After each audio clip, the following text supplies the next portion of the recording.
Alrighty, welcome to the Excitable Soul podcast, everybody. Here we're interested in all things purpose. We want to know where and how people find meaning and connection in their lives.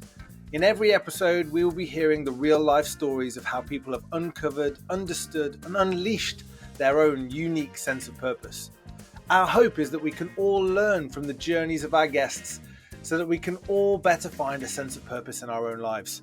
I'm host James Glover, performance coach and purpose nerd. I'm incredibly excited to be exploring these stories with you. So let's get going, shall we?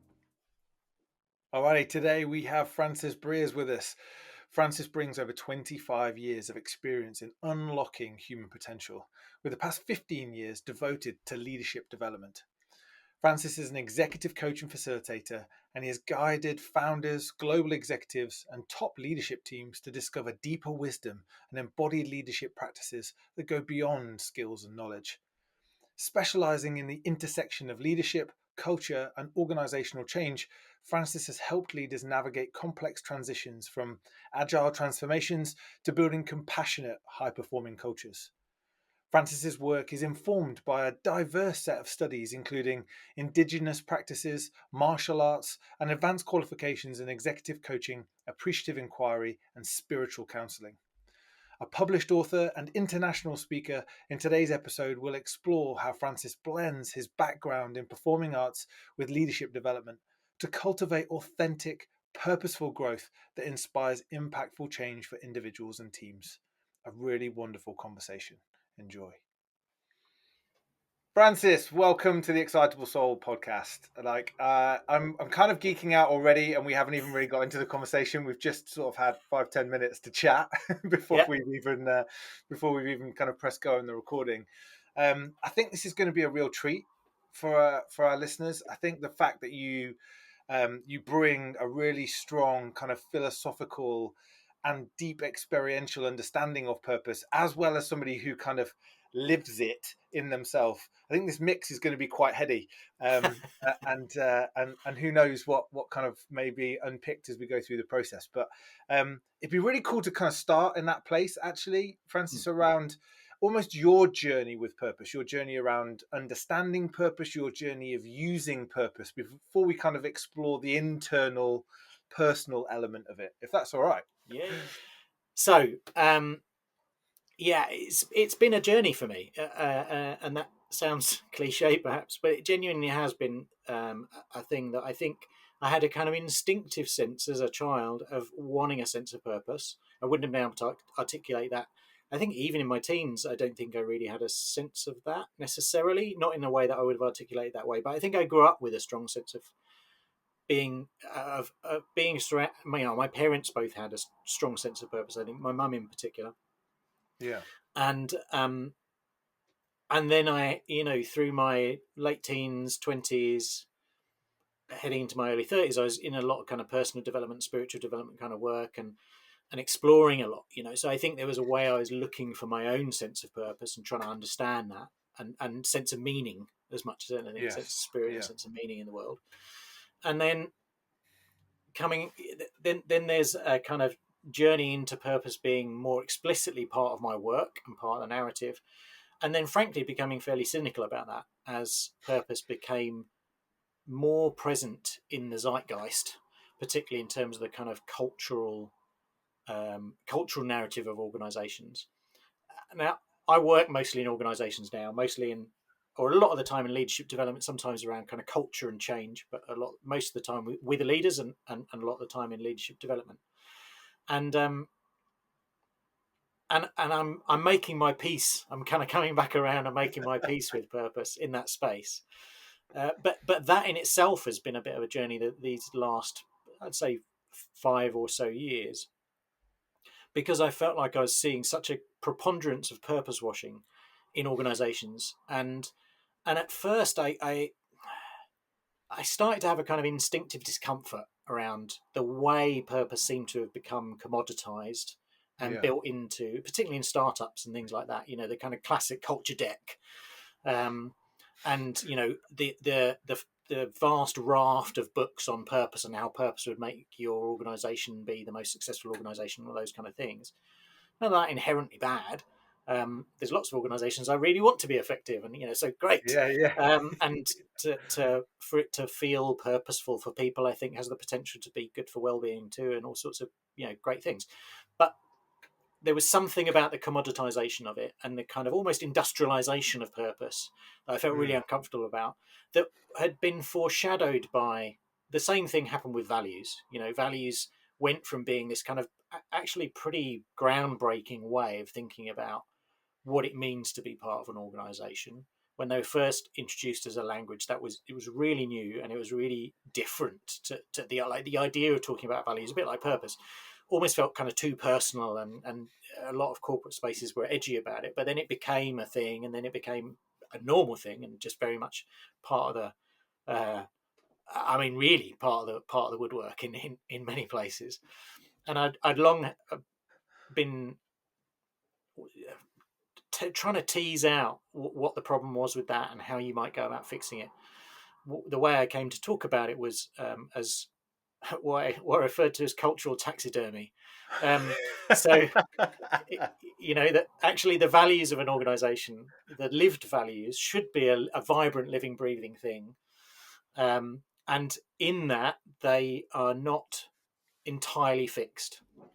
I think a really healthy way of working with values. Yes, you can articulate them, but if you try and articulate them in such a way that you pin them down to the nth degree and then say, no, what we mean by courage is X, Y, and Z, and if you mean something else by courage, then that's not what you mean.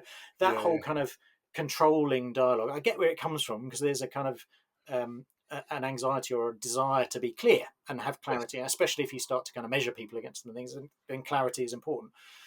But the danger in it is that you start to pin the thing down so much that it's like taxidermy. You take this vibrant, living, breathing creature, the soul of the forest, and shoot it and stuff it with sand and hang it on the wall, and then we call that our values. And I'd say that's not your values anymore. Like, it looks like your values, but it certainly doesn't behave like your values anymore, because you've killed it. And I think there's a thing that kind of large corporate organizations can fall down that hole around lots of things, but values was one of the places where I first most clearly saw it happen. And I think a similar thing happened with purpose, and one of the signals for me of that was the way that the language that I saw, again with values, I saw it first, where the language that we used for values, it started to be like you couldn't talk about courage without everyone rolling their eyes. Because it was a word that had been so overused, associated with a kind of bland expression of something that no one really believed in. The language became, we started to have a kind of poverty of language, because the words were meaningless now, because they'd been kind of overused in the wrong context.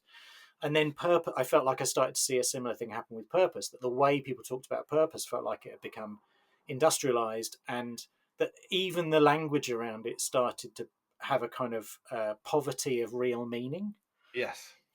That I felt uncomfortable about, even instinctively, even before I could have articulated that's what I thought was going on. And then the language around purpose washing became more common language. It's like, okay, it's something in that direction. But actually the turning point for me was thinking about it for myself. So I was thinking about this in the context of organizations and leadership and things. So that was very much part of my world.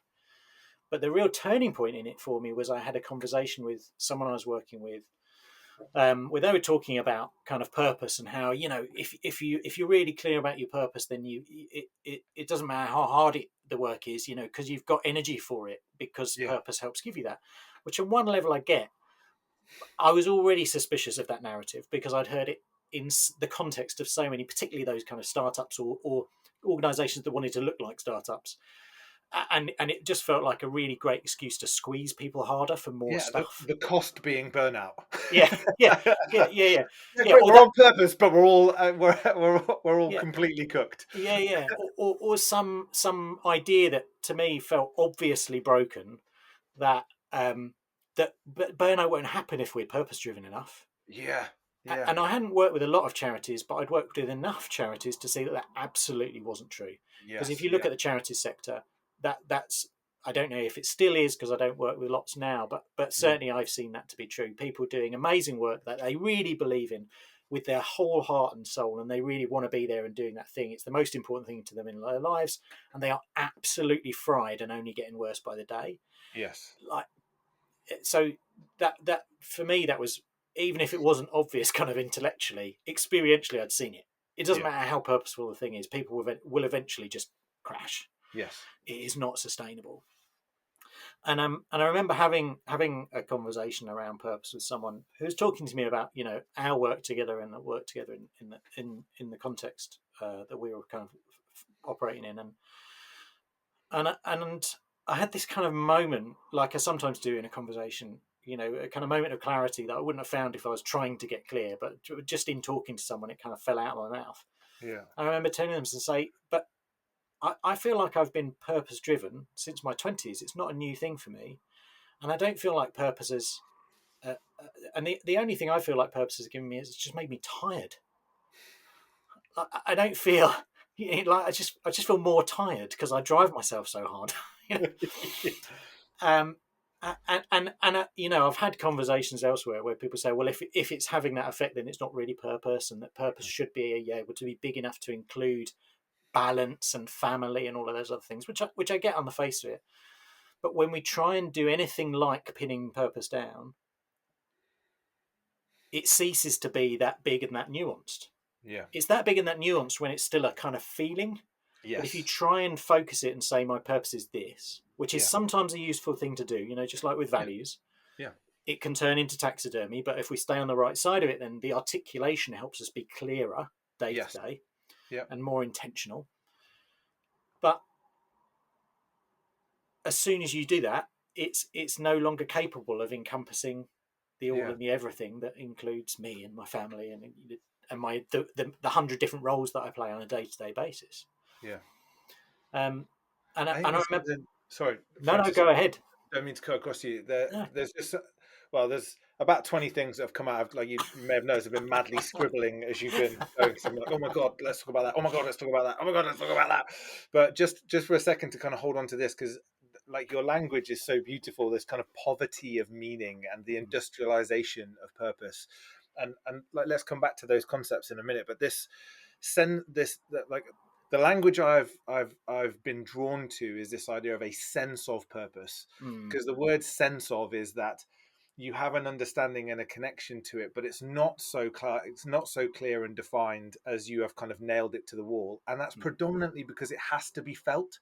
Yes. So there is a sense of something, and I love the way you were like, you know, that it should be big and it should be expansive, and it can be because it's a felt experience. But the second that you try and reduce it right down and put it into a box, then it ceases to be those things, and we have to stay on the right side of taxidermy. That's so good. Like, let's not go into the forest and kill it and stuff it. Let's allow it to be free, but be with it to some degree.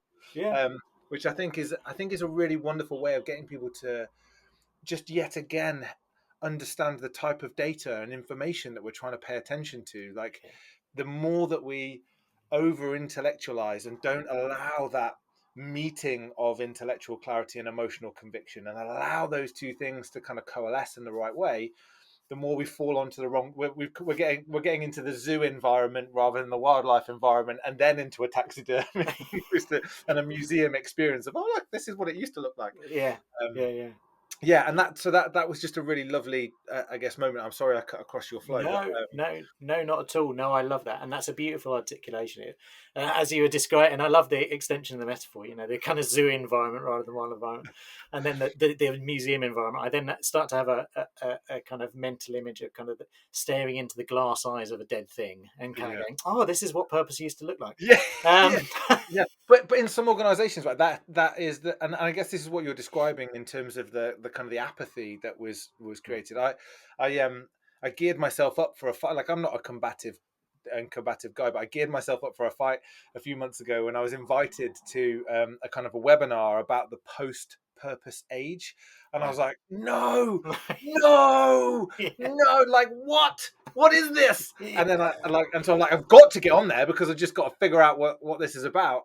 And actually, thankfully, my heart rate and blood pressure returned to a normal level when the person that was speaking actually just said, I talk about the kind of the post-purpose age in that purpose is still relevant and purpose is still critical, but we are now in the post cynical age of Yeah, purpose, and like we need to take organizations, we need to take leaders, we need to take individuals beyond the cynicism. So it was this yeah, galvanizing experience, as you described it. It was then commoditized and industrialized and shot dead. And now we're on the other side of it, because actually it's still a deeply human experience. yeah. It's a deeply human need to find meaning. Mm, So when you talked about like poverty of meaning and the meaninglessness of words, like I was like, oh wow, that mm, that feels like the problem that we're trying to solve when it comes to purpose in organizations. mm. Yeah, and it's a difficult one, right? Because Mm. as soon as you articulate the thing, it's not the thing anymore, and that is hard. It's why, for a while I started to talk about meaning rather than purpose, because Yeah. purpose, to some degree, inherent in the language, feels like a thing Yes. and feel like it's defined. My purpose is, Yes. whereas it's very hard to say my meaning is. Yes. But it's very easy to say I have a sense of meaning when I do Yeah. this, or Yeah. when I engage in this way, or when I talk to this person. So I think sense of meaning is a really helpful thing. And just hearing you talk about it reminds me of in the Tao Te Ching, which is an ancient leadership text. Actually, originally it's considered a spiritual text by most now, but originally it was written as a leadership text in ancient China, and it's one of my favourite books and kind of guiding stars in many ways. That the first line, 2 lines of the Tao Te Ching, they're often translated fairly similarly, not uniformly, but fairly similarly, and it's usually something along the lines of: "The Tao that can be told is not the eternal Tao. The name that can be named is not the eternal name." Which basically says everything I'm about to say in the rest of this book is nonsense, and you shouldn't really listen to it, because as soon as I wrote it down, it ceased to be true.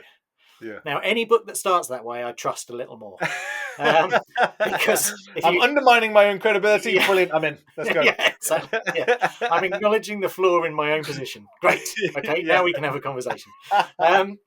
So, and there is something about that when you take the infinite and indescribable lived experience of human beingness and Yeah. try and boil it down to 5 words, of course you lose something in that process. Partly because you're trying to boil it down maybe too much, although the 5 words can be useful, right? There's it's a dance and a polarity. I'm not black Yeah. and white It's about it. paradox, right? It's Yeah, paradox. Like yeah, yeah, how do you make both things true? In that I totally agree with you also that the words are critical, because there's accessibility then yeah, to the bigger territory, as yeah, in like how do we quickly find ourselves back in that place where I'm connected to those things. Like, what are the anchor points? The right words can be anchor points to the yeah, bigger, but but I love the language, they're not the thing. yeah. Like they're to me, purpose isn't just, it's not the thing. Purpose is the outcome of some Mm, stuff. mm, So actually, if we do some stuff over here, what we get is this sense of purpose, or this feeling of being purposeful. And the biggest part of that is coming back to meaning, because it's about importance and significance. There is the kind of the super simplified language in my head is one of, do I matter, and is what I do worth it to some degree. yeah, yeah, yeah, yeah. And I think so. I think that's true for lots of people. Even the "do I matter" is something I've started to become fairly cautious about, at Mm, least for myself, and I think for other people too. yeah. So there's lots of people that I meet and work with, and there's a degree to which this is true for me, and I'm trying to have it not to be less true. The do I matter, or even does my work matter? Yeah. Because there's a kind of externalization of the validation of what I do in Yeah. that I think is dangerous Agreed. in a bunch of different ways. Yeah.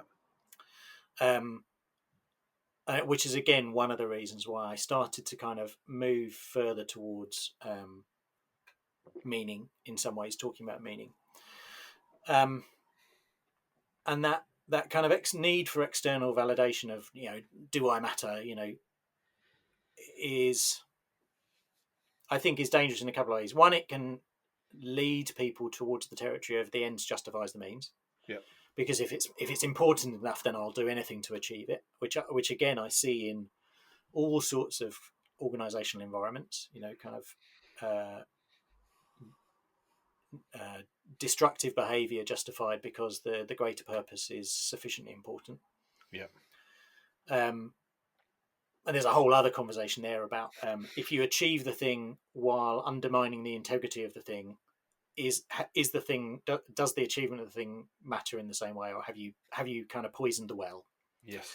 So there's a kind of integrity piece there that I think is often under interrogated in that thinking. And the other side is that from a purely well-being point of view, as long as my sense of peace is dependent on external factors, then my sense of peace is always going to be a flipping roller coaster because it's outside of my control. Yeah. Now, it's fine to reach for and achieve and, kind of go for things that are outside your control. Of course, stretch, brilliant. Be inspired, brilliant. But if you haven't got a fundamental sense of peace that isn't entirely held by you, then you're in trouble. Because life is nothing if not inconsistent. The heart of life in many ways, I think, is change. The Buddha didn't get as popular as he did by saying life is suffering, without that being in some way resonant to many people. I just think there's something about and the word that really the word that kind of I think we're both 100% aligned on is the externalization of some stuff. And so the kind of the language of I matter, if we qualify a really quick statement, and this is the magic of you immediately going, ooh, there's something in that, bit. The externalization bit is the dangerous bit, actually, and the bit where meaning is important, because meaning ultimately should be about the things that you feel are important, that you feel are significant, not necessarily set by external expectation or trying to necessarily meet external expectation. And we ran an executive immersion program a few weeks ago, and one of the participants in the program, when we said, look, what's been the impact of our time together here, and they just said, I've come home to myself.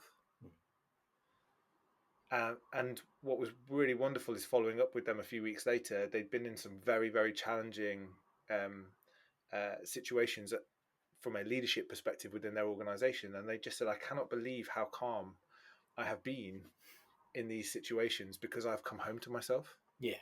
I have been in similar situations before, not understood what I now understood about what's important to me and the contribution that I can make, and therefore the sense of freedom and control I have over my own internal environment has allowed me to go into these situations and circumstances and be different because I've come home to myself. And that was such a wonderful way of being able to describe the actual power of this. If you don't, annex it or externalize it completely and that's because that's where the vulnerability and the fragility comes from, right? Because it's not for you anymore. And again, just hearing you speak, there's a thing where I go, and again, it's a polarity, it's a paradox. It's not, because it's not black and white. Because equally, I if I take it to the extreme, then I could be a serial killer who feels absolute conviction about my own internal sense of purpose, and it would be quite good if I took an external reference point to question that.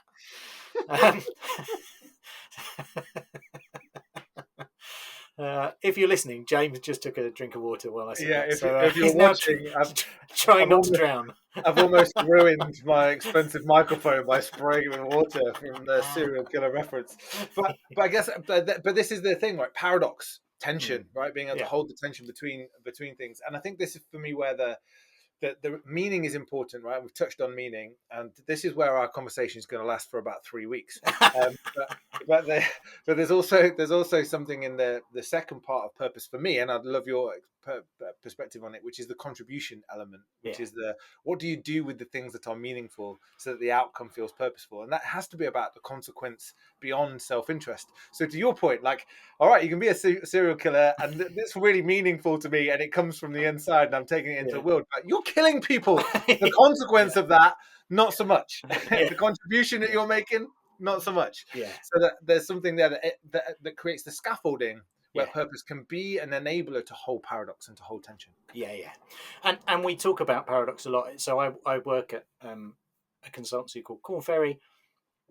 So all of my opinions are my own, but there are many other consultancies. Exactly. There you go. We're not the BBC. We're okay. But we talk about a lot about paradox, and it's one of the things that I like about the work there. And because if you look at Taoist philosophy, it talks a lot about paradox. In fact, in many ways, the heart of Taoist philosophy, almost more than anything else, is polarity and paradox, yin and yang. Being the kind of archetypal one that people are often familiar with, and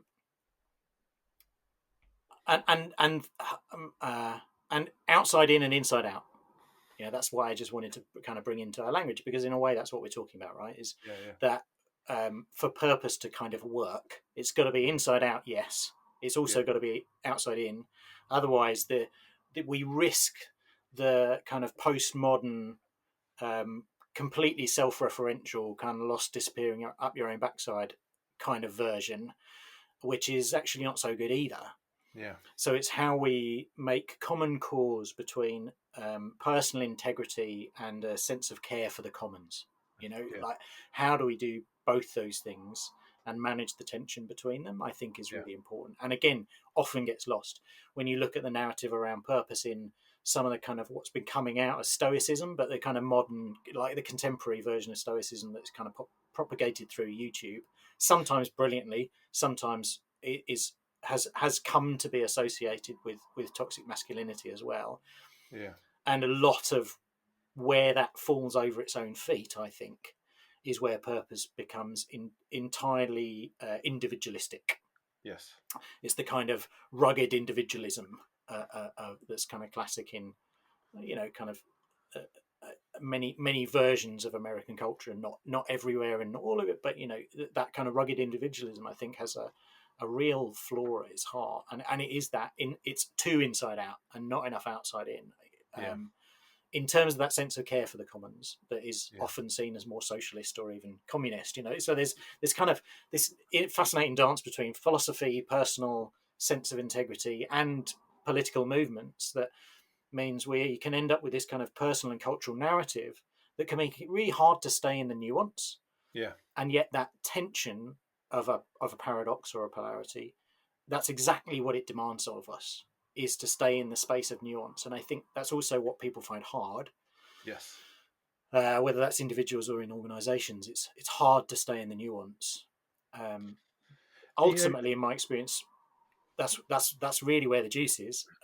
But I do want to recognize it's difficult. It's not straightforward.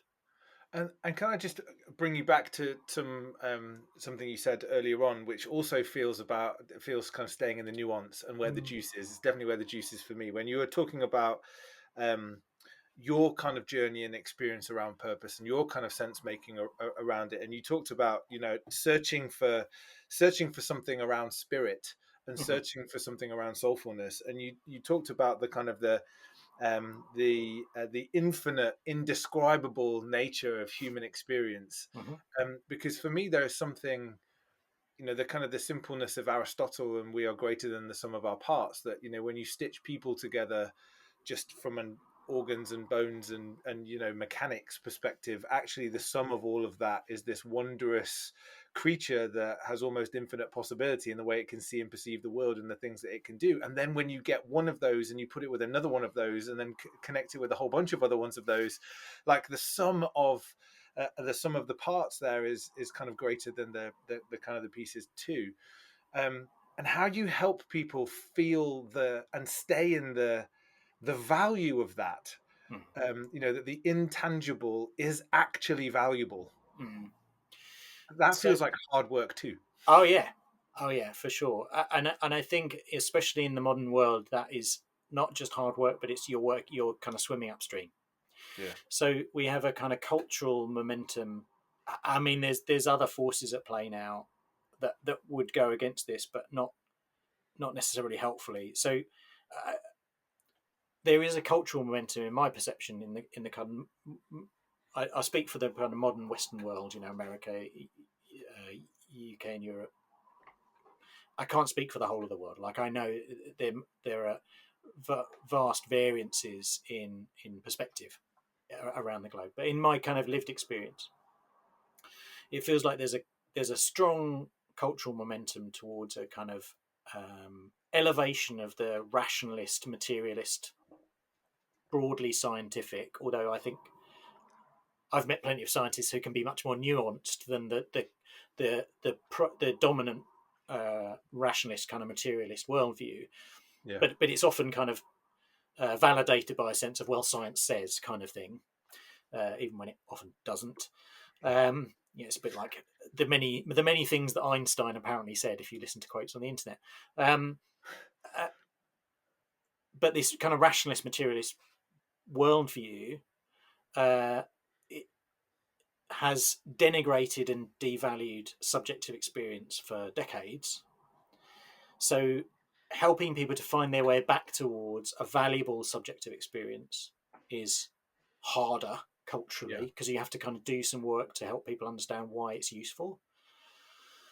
And then you've got to go into the territory of helping them also understand that, even like, once, because when people reconnect with that, especially in some ways, especially if they've been disconnected from that sense of subjective sense making, if there's a risk that they become kind of evangelists about it and completely reject the rationalist materialist worldview. And again, it's a paradox, right?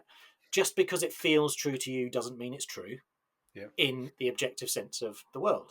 That doesn't mean it's not a valuable insight in some way, but you have to learn how to hold that carefully. I mean, in my early kind of spiritual exploration days in my 20s, late teens and early to mid 20s, where I was kind of new but doing lots of kind of spiritual exploration, I was at times, and as I got more mature in my own exploration, I met and saw so many people who became like dyed in the wool evangelists for a particular version of reality without realizing it's just a version and it's not the truth. And actually, no one perspective has the truth. And I've seen the same with kind of some of the people I've met in the kind of humanist movement, who are looking for a kind of meaning oriented but science rationalist point of view. I mean, I've met people who have tried to who have evangelically tried to convince me of the flawed perspective of having any kind of spiritual worldview, and I just go, like, what is this? It's such a weird conversation. You're meant to be a kind of all about the kind of arch rationalist, objective worldview. Well, what is it? Why do you have to convince me? Why does that matter to you? If you're so confident that you're right, like, can you not just be right? Okay, fine. You can get on with that. I'll get on with my thing. That's fine. Because I wasn't trying to convert them or convince them or anything. They were just really interested about my point of view. I think they got interested because they could see I'm pretty rational and reasoned human being, and I'm intelligent, and I can think things through in interesting ways, and couldn't make sense of the fact that I was also deeply spiritual and have a deep sense of kind of spiritual conviction. So there's something there about. I feel like I've kind of whiffled off down a rabbit hole like I do, but there's something I think about how we hold these things in tension, and living in that tension between apparent contradictions in terms, I think, is really central to a mature relationship with pretty much anything, but especially if you're talking about anything big. And purpose or meaning is inherently big. So if we can't live in the kind of inherent tension of inside out, outside in,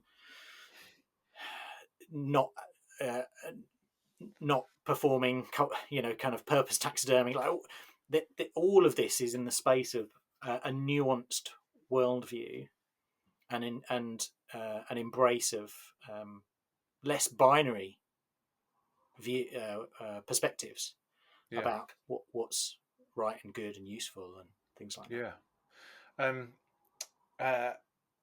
I just want to go take a step back. Actually, my pause there, Francis, was potentially going to be, I was going to make a deeply derailing comment, and I've reined myself in. And the derailing comment has been this like almost existential questioning of this week's US election results. Yeah. And the questioning being of me in what do I not understand and what do I not see? Yeah. Because I can't to some degree wrap my head around the kind of the outcome and the kind of the state of play and what may ensue because of that. But there is obviously something I don't understand. There's some, and I mean, there's an abundance of things, we don't need to list them, that I don't understand in the world. But that I'm obviously not paying attention to, I think is probably a more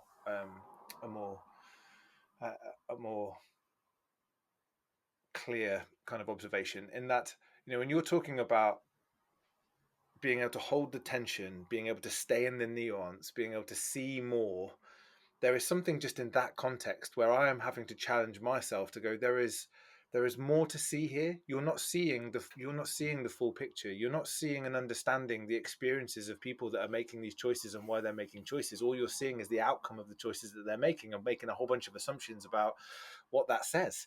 Yeah. And in actual fact, over in that environment, it is a binary environment. There's a two-party politics. You go this way or you go this way. But the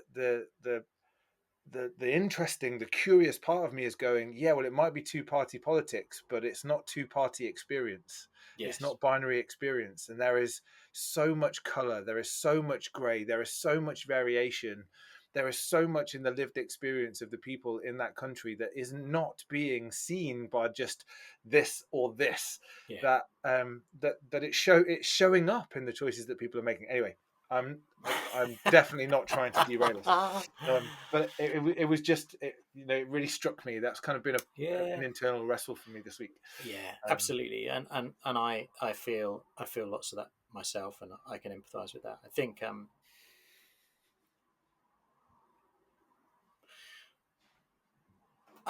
I've got thoughts and ideas about all sorts of stuff in that space. I've been reflecting on it myself, and I'm not a political expert, and I'm not operating in that space. Even to some degree, I would consider myself a leadership expert. I'm a little cautious about saying that, just because expert is such a big word, and it's a word I have funny feelings about. But I'm working in the space of leadership for something like 20 years, in one form or another. Very explicitly for 15 for sure. So I feel like I should have built up some expertise in that time. If I haven't done that, I've clearly not been paying attention. But even as, what I might tentatively call myself a kind of leadership expert, I don't think politics in that way and on that stage, it's not the kind of leadership I've been exploring. So again, I'm not totally convinced of my own qualification to say anything meaningful about that in terms of interpretation or the why or whatever else. So there's a bit of me goes, well, let's come back to how I navigate the world in my own small way, because that's the only on one level, that's the most important thing I have to do personally. I have responsibilities in my job, I have responsibilities in my family, and I have a responsibility to myself to not kind of fall down a black hole when big, difficult things happen in the world. Which, to be clear, is how I experience that election result. Other people can disagree. I get other people that have perspectives on that. I'm okay with publicly saying that's mine. Yeah. What everyone else feels about that. So how do I stay on track? Because in many ways, that's what the work of purpose is about for us as leaders and people is that's that can be part of the function in our lives of paying attention to and doing some work around purposes. It helps me stay on track in the face of whatever life throws at me. And how do I live a meaningful life? Perhaps especially in times when factors in my environment make that feel harder. And that could be anything, you know, that comment's been sparked by you bringing that into the conversation, but in a bigger sense, it could be all sorts of things, right? It could be just deep personal difficulties. It could be, you know, something difficult happening in my family, a personal loss of a job, you know, it could be all sorts of things. So in the face of when big difficult things happen, or small difficult things for that matter, but when difficult things happen, how do I stay on track? And by on track, I mean still having a sense of peace and sanctuary on the inside, still able to take meaningful action in the outside world that feels like I'm contributing something valuable to the world, large or small. How do I stay on track inside and outside? And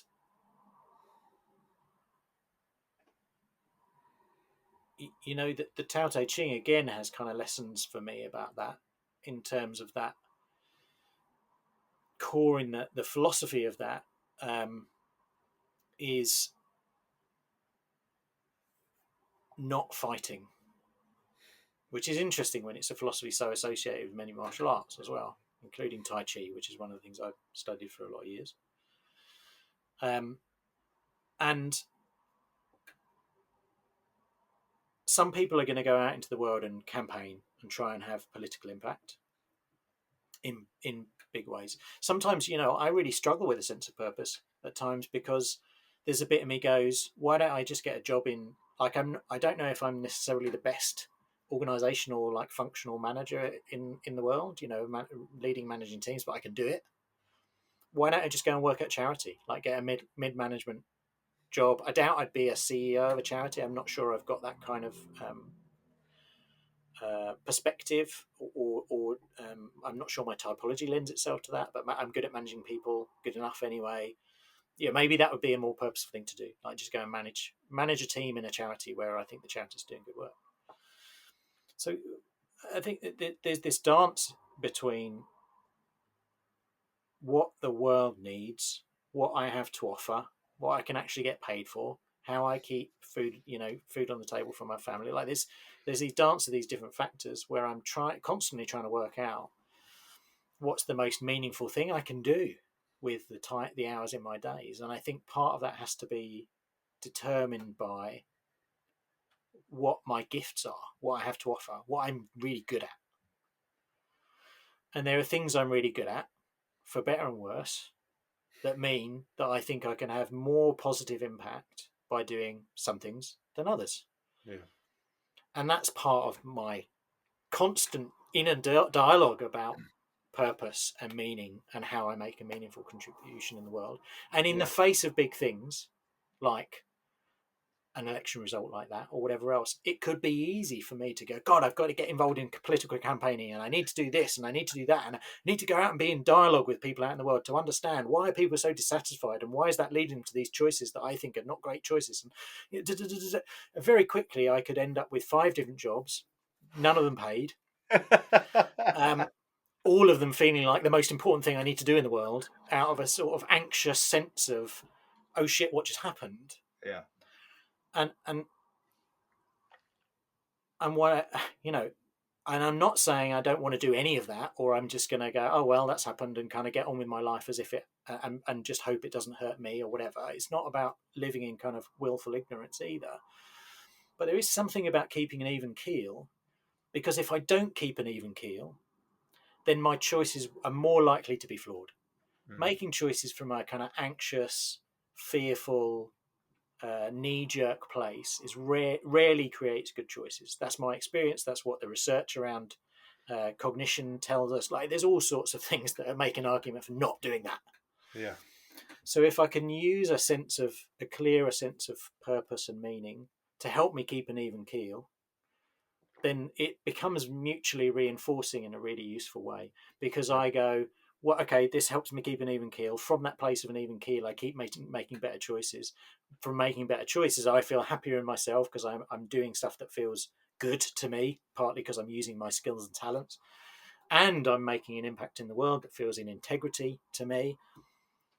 There's only so much that we can do in the span of our lives and the span of our influence, and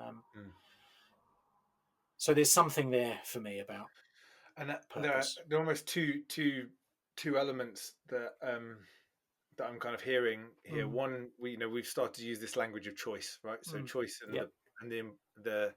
the kind of interconnection between purpose and choice, and part of that I think is the perspective that purpose can create, as in it can help you find a different perspective in those moments where maybe you are drawn to a different state, or that there are emotions that are at play. Purpose can help you find a place to see things slightly differently, and to be able to find a perspective that enables a different type of choice. Yeah. But we have in no way, shape, or form talked about your journey to um, kind of get to this point where your kind of experience, your understanding, your clarity around this kind of principle exists. Yeah. Apart from, you've touched upon it a little bit in terms of Yeah. this kind of journey of spirituality, I guess I'm really interested for us just to take a moment and go, what was the meaning that you were searching for in that journey of spirituality, and to some degree, can that be the jumping off point for us exploring where you are now at with purpose? Like, how are you utilizing it in this moment in the way that you just described? Like, what Yeah. is the real interaction of that for you? Yeah. Okay. So I'm going to bounce around a little bit, but touch back into some of the things we've already talked about. Yeah. So something that's on the surface, when you talk about that journey of purpose and the, like turning point moments in that, or like what's led me here. If I think of what I'm talented at, like what my skills are, so I've talked about, that's part of something being meaningful and purposeful for me. Is it, if I bend myself out of shape to do something that I think is more purposeful, in a way that means I'm not using the inherent talents and skills that I've got, and in a way that is likely to be kind of disengaging and dissatisfying on some sort of fundamental, like almost like more of a felt sense, visceral level, Yeah. because I'm doing stuff that's difficult, unsatisfying, frustrating. Like, no matter how outside purposeful that is, I'm not convinced of that really being kind of what we're really aiming for when we talk about purpose. Yeah. So again, it's inside out, outside in. So from that inside out perspective, part of why I'm good at what I do, so the heart of what I do a lot is facilitation and coaching, and particularly facilitation with groups. So facilitation of learning, or exec team facilitation, and kind of team coaching. Part of what makes me good at working, particularly in groups. So some of it's practice. I trained originally as an actor. There's a whole story there, what that was and how I moved away from it, and things like that. But so being in front of a room and reading a group and interacting with a group to create an experience is something I have a lot of practice at. But it actually starts further back than that. That I was bullied quite a lot as a kid, and I was a sensitive kid, I think, and so I ended up with, like many people who will have experienced something like that, a kind of social hypervigilance, like constantly tracking the Yeah. behaviour around me and the power dynamics in a group, because I don't want to be at the bottom of the pile, because Yeah. I've experienced that a lot when I was small. So part of what makes me really good at my job, both as a facilitator but also as a kind of organisational consultant, when I walk into groups, organisational groups, even not facilitation, but like consulting, where we've got multiple stakeholders in the room, and it's not all conscious. It's not like I'm kind of sitting there in a kind of Machiavellian way mapping out, oh, this is the most powerful person. A lot of it's just instinctive. How I operate in those spaces is significantly based on a kind of now tame, thankfully, because I've done my own work to kind of heal as best I can. Yeah. But there's still an inherent social hypervigilance that is hardwired into me from childhood, that is now a kind of tame hypervigilance that helps me read group behavior and group dynamics instinctively in a way that someone else who doesn't have that history wouldn't. That's a superpower. Yeah. That comes from a wound. If I don't use that superpower, then I suspect I'm going to feel less of a sense of meaning and less of a sense of purpose. Not least of all because the suffering hasn't turned into something meaningful if I'm not using it. Yeah. I've just been listening to, I've read it before, but I'm listening to it now. Man's Search for Meaning by Viktor Frankl. I was about to say book. exactly the same thing. Yeah. Yeah. And one of the things he talks about as like the kind of core principles of meaning is that one's suffering, that suffering can be meaningful, and that's part of what gives human beings a sense of meaning in their life. That we don't need a tensionless life. Yes. Yeah. Yes. And go back to the Buddha again, or who's the guy who wrote The Road Less Travelled, Peck, which is a very famous book from the kind of golden age of personal growth in some ways. Literally the first sentence of The Road Less Travelled is life is hard. Yeah. Like in Buddhist philosophy, the first principle of Buddhism is life is suffering. Like these opening gambits don't come from nowhere. Like difficulty is not optional in life. It's going to be hard sometimes.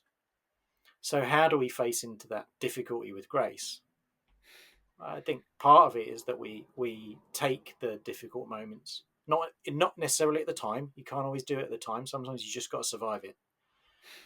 But if afterwards it can become integrated into your character as something that you can draw on, then I think that helps to make even the hardest moments more meaningful in the long run. And that's got to be part of purpose. Yeah. So I wanted to bring that in because I mentioned skills and talents, and for me that's quite that's been part of my struggle, like I say, with a sense of purpose, especially when I get more outside in how I think about it. Is I can very easily start to go, but facilitating leadership development, how meaningful is that really? Should I just go and work in a sustainability charity, like whatever, Yeah. But actually part of how I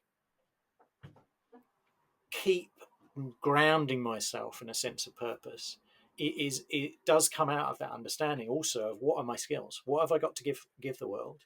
Yeah. Because if that's not part of the equation, as well as the external impact, if that's not part of the equation, then I think I'm missing something. Yeah, agreed. So one of the other places that I go to for solace, and the Tao Te Ching that I mentioned a few times is written in short prose poems. It's 81 short prose poems. And poetry is something that helps me ground myself in a sense of purpose. And also, it's part of how I sense make as a process is sometimes I write poetry. But it's also one of those things that I find nourishing sometimes. A particular poem will just really speak to me. It's like it cracks something open in me that I hadn't even realised had started to become ossified. Something in me has started to become brittle. And sometimes the right poem just cracks that open in a way that helps me soften my edges and come back into contact with myself and the world in a way that's nourishing and life-giving. But also part of why I love poetry is because I think it helps us to express. It helps us to write something down, to kind of do that pinning down with words, but to do so in a way that is not concretized.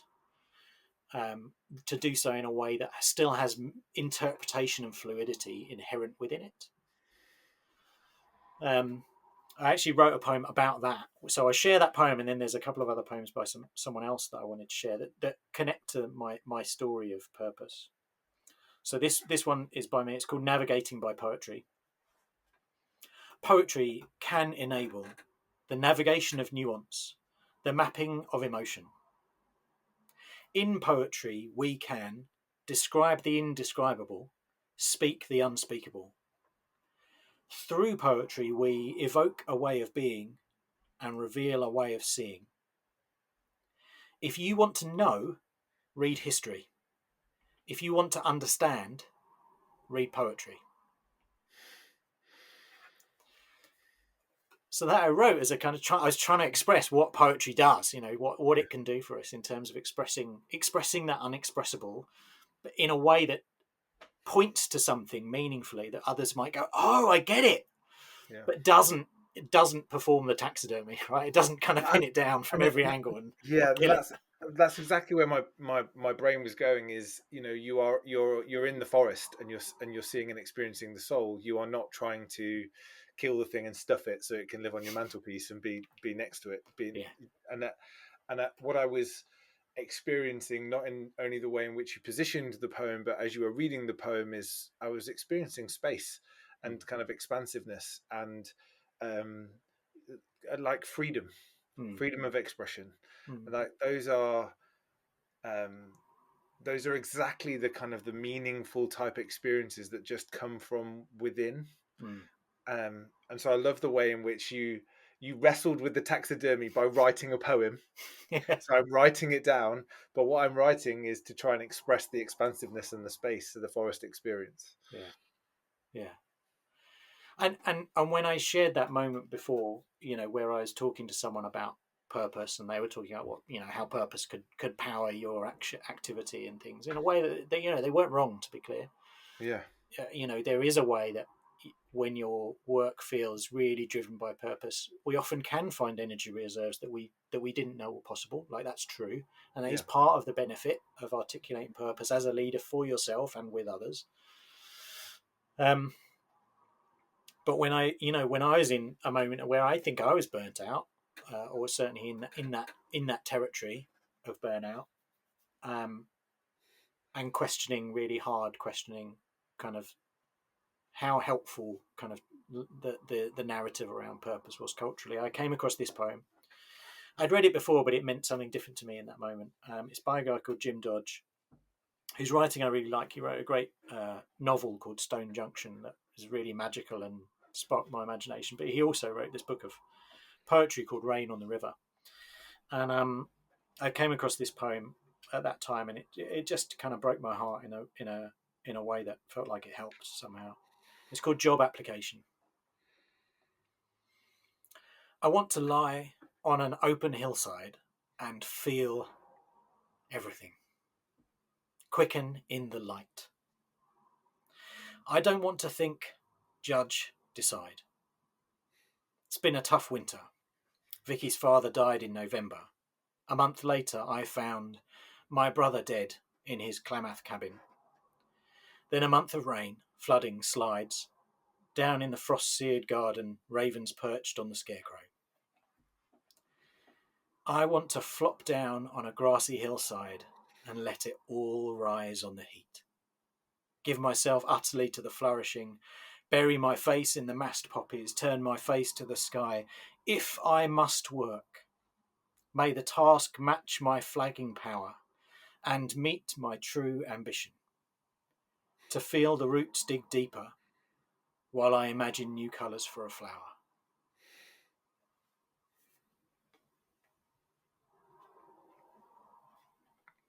The bit that just hit me like a left hook from Mike Tyson, which is a really strange analogy based on the fact that you just shared such a beautiful poem, was the if I have to work and the meet my ambition piece, because again there's just there's a really wonderful chat, or I experienced it as a really wonderful challenge in that, like, what is the work and what is the ambition? Yeah. Like, what, how are you referencing or calibrating those things in a way that matches the moment? And you said beautifully before, like, what does the world need of me? Or like, what can I bring to the world? And like, what do I get paid for? There's that kind of almost ikigai, picture painted. But one of our previous guests talked about purpose for them was about what does the world need from me and what can I bring to the world. And that part of that poem just felt like it really spoke there. But it was a wonderful challenge. Are you feeling that? Are you paying attention to that? Do you know Yeah, even where you are right now and what you can give? yeah. And there's something, I think, part of what spoke to me in that is that phrase, I think, that hit me in lots of ways too, amongst others. But if I must work, may the task match my flagging power Yes, yeah. and meet my true ambition. And there's something about that sense of flagging power, which probably lots of us have felt at times, but it doesn't feel like it's only a sometimes feeling too. Somehow, like, inherently, like I say, life is hard. Like, Mm. I'm hugely privileged in all sorts of ways, so I'm not trying to kind of sell myself as suffering, but I'm also, my absolute conviction, having explored this quite a lot, is that comparing wounds doesn't help anyone. Just because someone else is in more pain than me doesn't make my pain go away. Yeah, or lessen it. Yeah. Exactly. So yes, there can be important moments of like getting perspective. Like, actually, it's not, you've not got it that bad. Yeah, that can be a useful thing to think sometimes, but it can also be a really unhelpful kind of intervention, self intervention, to that squashes the allowing of my own, of being with my own pain or difficulty. And the fact is, all of us are going to experience pain and difficulty. And for many of us, that's going to be not infrequent. And if my, I think if my sense of purpose doesn't include within it some sense of something that is a sanctuary when I'm in pain, then I think it's incomplete. And I think too often purpose is framed in terms of some thing of achievement and ambition. So it's, I see it more often used as a kind of crop to get myself back into motion when I'm struggling, rather than a place of sanctuary when I'm struggling. Mm. And yeah, sometimes I need to kind of give myself a kick up the bum and I go, come on, pick yourself back up, go again. Yeah, of course. But if that's the response every time, that is what leads to burnout. And as I say, I think if inherent within a sense of purpose there isn't some tender space of sanctuary, then I think it's flawed. And that's probably the bit I see most often missing. Um, and do you know what, Francis? I think that you have just beautifully articulated another powerful and wonderful paradox, Mm. which is, you talked about purpose being the thing that enables us to stay on track, Mm. but also it's the thing that should create space for sanctuary. Mm. And both of those things can be true. Yeah. And I think that sentiment should be the thing that we leave people with in this conversation. Mm. In that this kind of the true ambition, Mm. as if we can quote Jim Dodge there, around the the the conversation that we're having in this podcast is about helping people think, feel more meaningfully, Mm. and for people just to kind of go away and go, like, how does that land with you? How does the kind of the sense of meaning and contribution, connection, purpose, if you want to use that language, create opportunity for being able to stay on track, but also sanctuary for Mm. when you just really need it? That, Yeah. I think that's a wonderful way to be able to spend some time in people's days today. Yeah. Um, So in the spirit of that, let me share one more poem yeah, please. from Jim Dodge. I've got others I could share on my own, but this one is so beautiful, and Jim Dodge is writing, he's captured something, because it speaks to that space of sanctuary, and like somehow it holds that tension that you just described, space of sanctuary and how we stay on track and keep in motion. It's called Love Find. After the Oklahoma City bombing, search and rescue dogs were flown in with their handlers from all over the US. But when the dogs couldn't find any survivors, they became disconsolate. And after another day of nothing but dead bodies, if they'd even search, it was desultory at best. So the handlers, began taking turns hiding in the rubble, letting the dogs find them alive. It breaks my heart every time I read that poem. And there's something in that feels like, it's in some way that act is massive, and in another way it's a very small act. And there's something that in the tenderness of helping those dogs stay hopeful somehow, how do we do that with each other? Yes. How do we spot the moment when that's what's needed? It's not the big hairy goal, audacious goal. It's just that I'm going to go hide in the rubble and let you find me. Yeah. Because that might just help you get through today. Yeah. And turn around tomorrow and do the big difficult things. Yeah. There's something about that really, breaks my heart open, really beautifully. Yeah, I just feel like the power of being able to see what people need and to be able to bring that selflessly in the moment, so that it just enables them to be able to move forward with care, with love. And those can be very small acts. Yeah. And yet hugely meaningful. Yeah. Amen.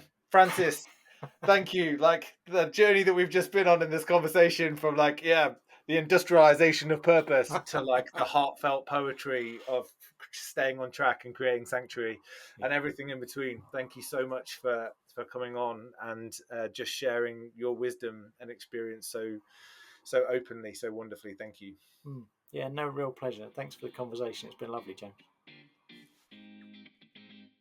Thank you for taking the time to listen to the Excitable Soul podcast. We appreciate your support and would love you to subscribe, rate, review, and recommend if you can. It makes a massive difference. Equally, if you're interested in uncovering, understanding, and unleashing your unique sense of purpose, or that of your teams, come and explore our purpose immersion programs at theexcitablesoul.com. We look forward to hearing from you there or being with you on our next episode. Have an incredible day.